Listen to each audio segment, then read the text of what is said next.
Triple ইঞ্জিনের সরকারের বিরুদ্ধে আবারও নাগরিকদের ন্যূনতম সুযোগ সুবিধা প্রদান না করার অভিযোগ উঠেছে। আর সেই অভিযোগ পানীয় জল নিয়ে। প্রায় 24 বছর ধরে পানীয় জল থেকে বঞ্চিত জনজাতি মান্দাই বিধানসভা কেন্দ্রের দিনান কোবরা পঞ্চায়েতের নবচন্দ্র এলাকার মানুষ। অভিযোগ, দীর্ঘ কয়েক কিলোমিটার পায়ে হেঁটে কুয়ো কিংবা গর্তের নোংরা জল সংগ্রহ করেন গ্রামবাসী। সেই জল তাদের বছরের পর বছর পান করতে হচ্ছে।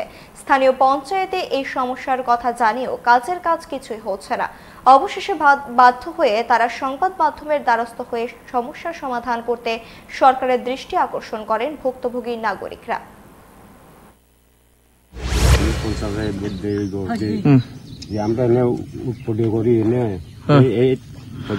আমরা অনেক তুলতে খাইতে আছে, তুললে খাইতেছি অনেক পর্যন্ত সিপেন সরকার থাকতে এই সময় সাপ্লাই দিছি, এটাও পাইপের দিছে কাটতে নিছি, এর বলছে বাংলা ইয়া জল ইয়া কইরা ভাঙিয়া সাঙিয়া শেষ হয়ে গেল।